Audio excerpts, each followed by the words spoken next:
Hello, I'm Serena, and welcome to My Bard Was Not Good with Kids, an RPG storytime video.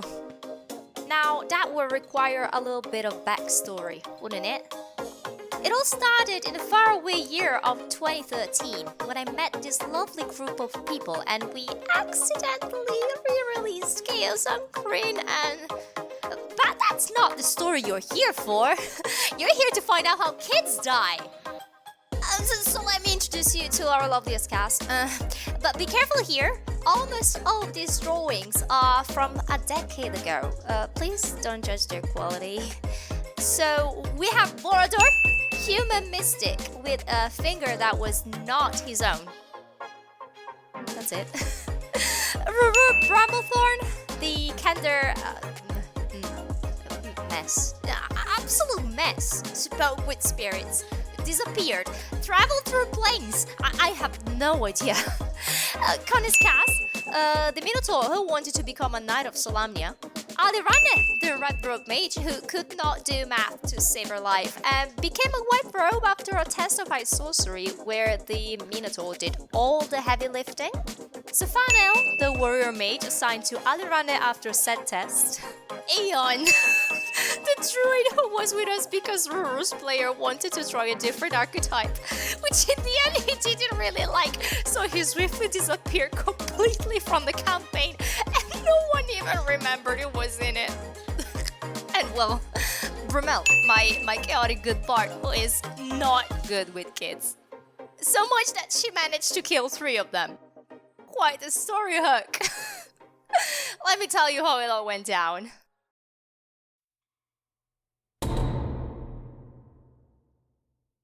Was that the bite of 87? We were going through the plains of dust, trying to reach this secret library in the desert, somewhere around the city of Tarsis, which is just over here.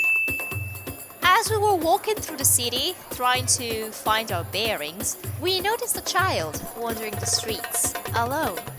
Our Minotaur felt pity on her and wanting to protect her, he picked her up and adopted her on the spot, naming her Khaldar. But we couldn't bring her with us.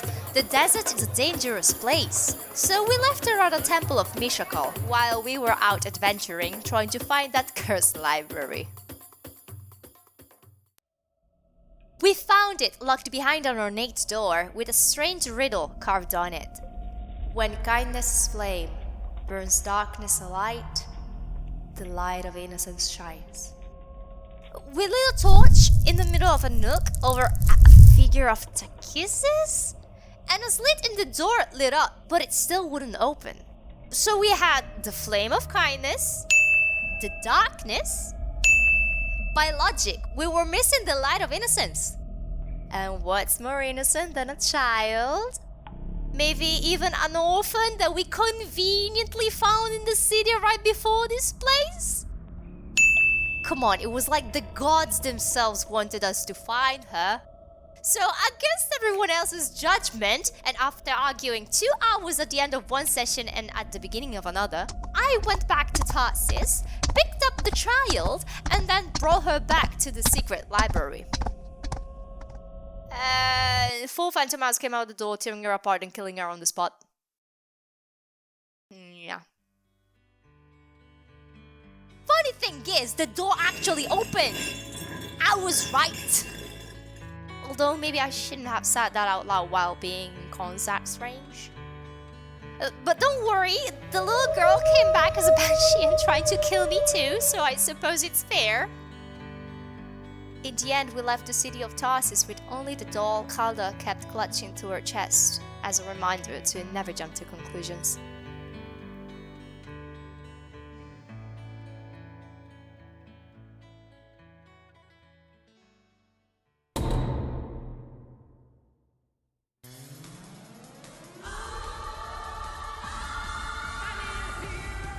So, this time we were a little bit more on the northern side of Ansalon. Specifically, we were traveling through the forest of Darkwood, if I remember correctly.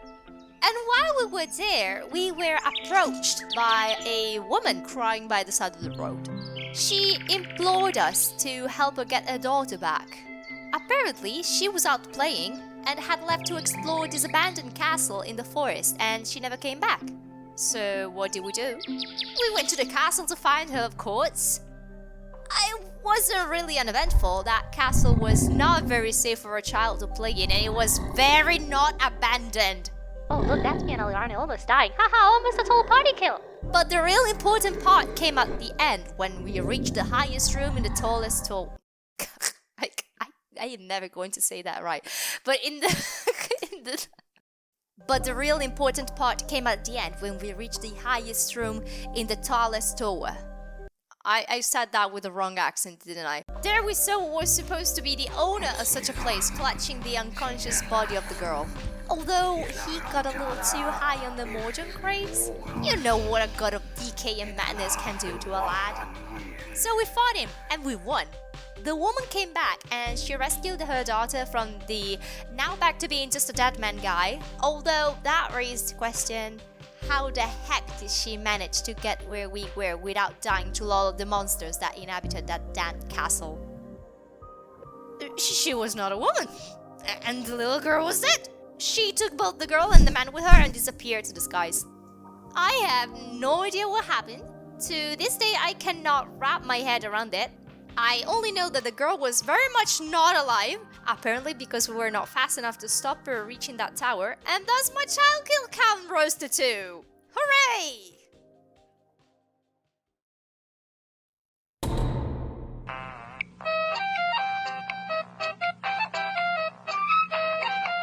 Guess where we're finding ourselves once again? That's right, the desert, but this time we're more on the eastern side of Anselon, right here in the desert of Kur. Yeah, we basically explored all of Crane in our campaign. We were there because of the aforementioned test of high sorcery, teleported by this weird scroll a crow brought to Aliarne's attention.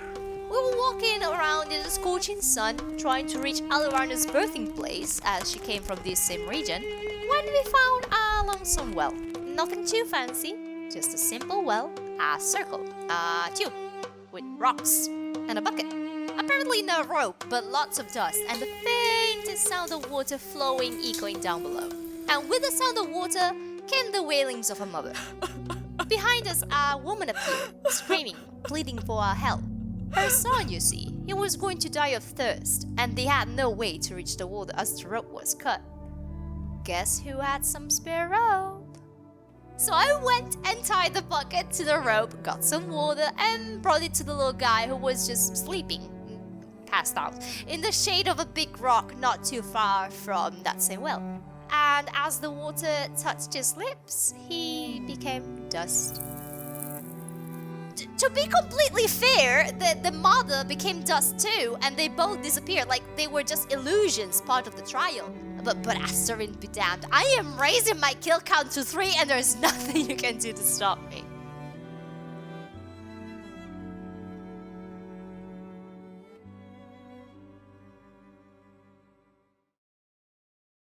And that's it! Gotta love that whole story.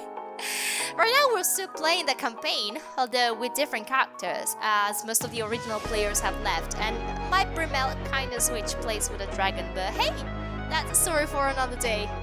Until next time, behave. See ya!